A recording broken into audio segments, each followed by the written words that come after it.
New tonight, two midwives face discipline by the Arizona Department of Health Services after a woman claimed that they failed to deliver a healthy baby. The I-Team's Jen Wall has been looking into complaints about these midwives at the Willow Center in Mesa and actually had a chance to tour the center last year.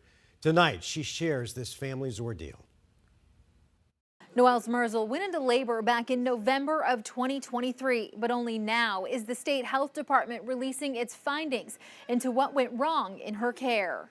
At 42 weeks pregnant, So we brought her in and we were concerned. Noelle and Dylan Smerzel were ready to meet their son James, but that special moment they spent more than 9 months anticipating We asked them about going to the hospital because she was in so much pain. was ripped away in a matter of minutes. Not easy.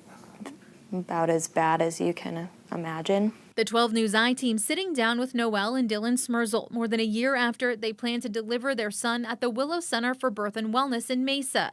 But when they said they wanted to go to the hospital, It's clear that something's not right. She said we're overreacting because it was our first baby. Mesa fire reports show that after more than 30 hours of labor, emergency responders were called out for a patient with difficulty breathing, respiratory distress, rushing Noelle to the hospital. I was born through an emergency C-section like almost immediately upon arrival. It was too late at that point. They never met their son. Our heart goes out to anyone who loses a baby, and the fact is that there is risk involved in birth. Even with the healthiest, low-risk mom. The I-Team toured the Willow Center in Mesa, speaking with Director Diane Ortega about emergency transports. We can't know every possibility of things that can go wrong, so in any birth setting, things can happen that we don't expect and can end in tragedy. The Willow Center and its non-nurse midwives are licensed by the Arizona Department of Health Services.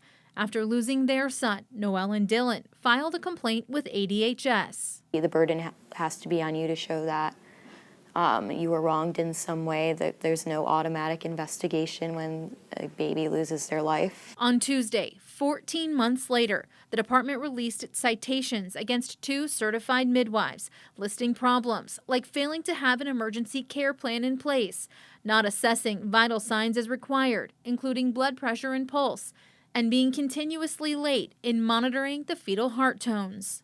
There was like an hour gap in there where they weren't coming in, and they're showing heart rates in there, and it clearly looks like something's off on them. The department refused interview requests with 12 News and did not confirm whether any investigations are ongoing. A spokesperson for Willow declined a follow-up interview and told the I-Team Willow plans to respond to ADHS. I hope that people know that there was something bad that did happen there, and it did cost us our child's life. Willow also employs nurse midwives that are regulated by the state nursing board. The nursing board does not confirm or deny any active investigations. One of the midwives was also given a monetary penalty of $9,000, but she only has to pay $200 if she pays within 10 days. Jen Wall, 12 News. All right, Jen, thank you.